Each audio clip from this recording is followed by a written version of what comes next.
Good morning everyone. मैं सुरभि सुमन class 8 के बच्चों के लिए एक चैप्टर लेके आई हूँ जिसका नाम है micro organism. Before starting this chapter हमें क्लियर करना होगा माइक्रो ऑर्गेनिज्म होते क्या हैं, हमें आखिर इन्हें क्यों पढ़ना है। ठीक है, तो स्टार्ट करते हैं हमारा चैप्टर माइक्रो ऑर्गेनिज्म। पहले हम वर्ड्स को तोड़ लेते हैं, ये हमारे लिए बहुत इजीएस्ट वे हो जाएगा समझने के लिए। ठीक है, तो मैक्रो मीन्स क्या होता है?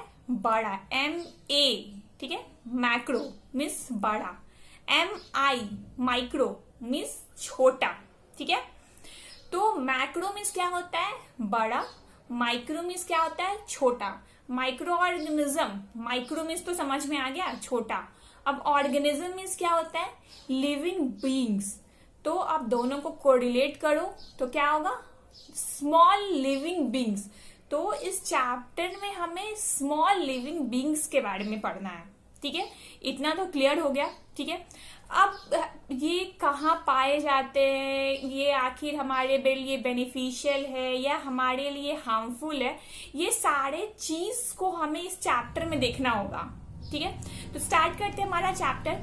सबसे पहले ये हमारे लिए क्या हार्मफुल है या बेनिफिट पहुंचाता है, हमें ये देखना होगा। ठीक है, तो हर चीज की दो पहलू होते हैं। ठीक है, वैसे माइक्रो ऑर्गेनिज्म भी हमारे लिए हार्मफुल भी है और बेनिफिट भी पहुंचाता है हमें। ठीक है, अब सबसे पहले स्टार्ट करते हैं हार्मफुल से। कैसे ये हमारे लिए हार्मफुल हुआ?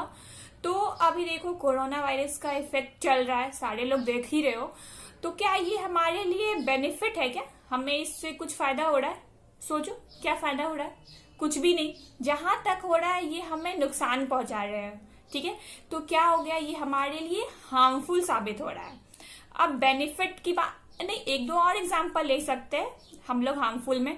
जैसे बहुत सारे डिजीज हो गए, जैसे पोलियो हो गया, टाइफाइड हो गया, कफ हो गया, निमोनिया हो गया। ये सारे डिजीज जो होते हैं वो किस चीज से काउज होते हैं? माइक्रो ऑर्गेनिज्म से। तो डिजीज काउज हो रहे हैं तो ये हमारे लिए हार्मफुल है या बेनिफिशियल साबित हो रहा है?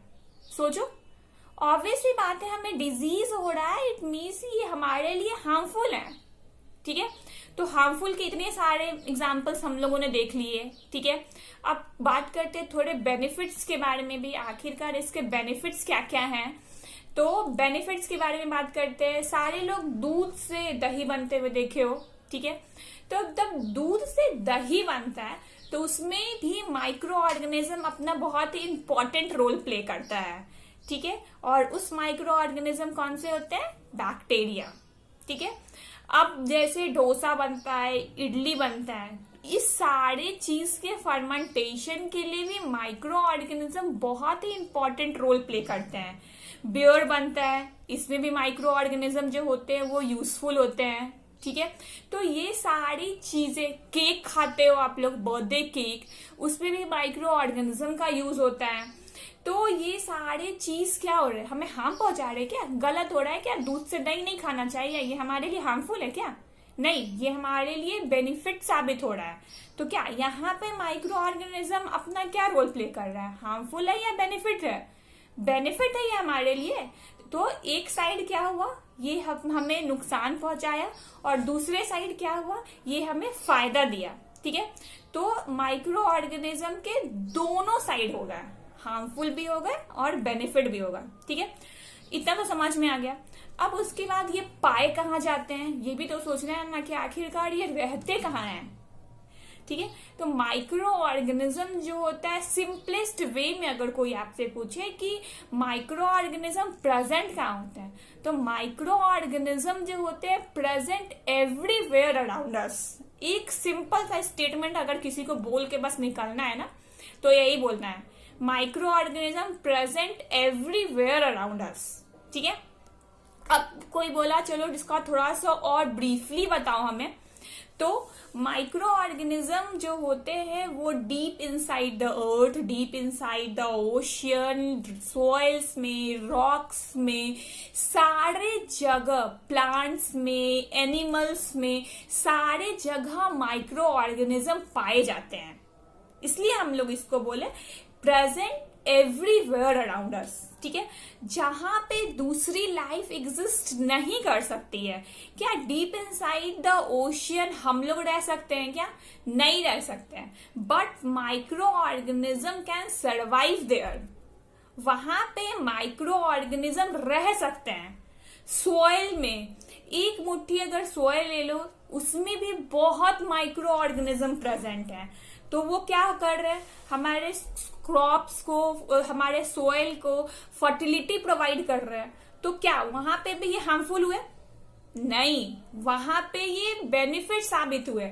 हमारे क्रॉप की फर्टिलिटी को बढ़ा रहे हैं, क्रॉप प्रोडक्शन बढ़ रहा है। तो ये हमारे लिए हार्मफुल कैसे साबित हुआ? ये हमारे लिए बेनिफिशियल साबित हुआ ना। ये हमें क्या कुछ फायदा दे रहे हैं। समझ में आया? ये हमें कुछ फायदा दे रहे हैं, ठीक है। तो यहाँ पे इस चैप्टर की हेडिंग क्लियर है, इसके हार्म्स क्लियर है, इसके बेनिफिट्स क्लियर है, ये कहाँ पाए जाते हैं वो क्लियर है, ठीक है। इसकी शेप्स एंड साइज के बारे में भी थोड़ा बात कर लेते हैं।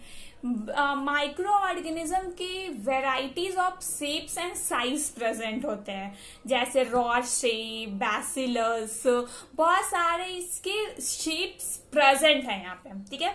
तो वो जब आपको नोट्स मिलेगा तो उस नोट्स में इसके शेप एंड साइज दिए रहेंगे, ठीक है। अब बात करते हैं कि माइक्रो ऑर्गेनिज्म में और क्या क्या पढ़ना है इसमें। तो अब आपके चैप्टर में माइक्रो ऑर्गेनिज्म के थ्रू जितने भी डिजीज होते हैं उसे हम लोग को ब्रीफली लेके थोड़ा थोड़ा चलना होगा आगे, ठीक है। तो अपने नेक्स्ट लेक्चर में अकॉर्डिंग टू योर बुक हम लोग सारे पॉइंट्स को क्लियर करेंगे।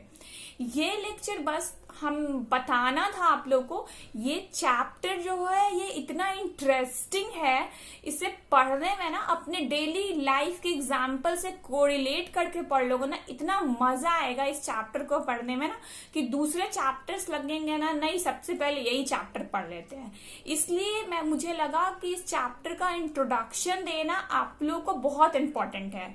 देन उसके बाद हम लोग नेक्स्ट वीडियो में आपके बुक के अकॉर्डिंग इस चैप्टर को शुरू करेंगे।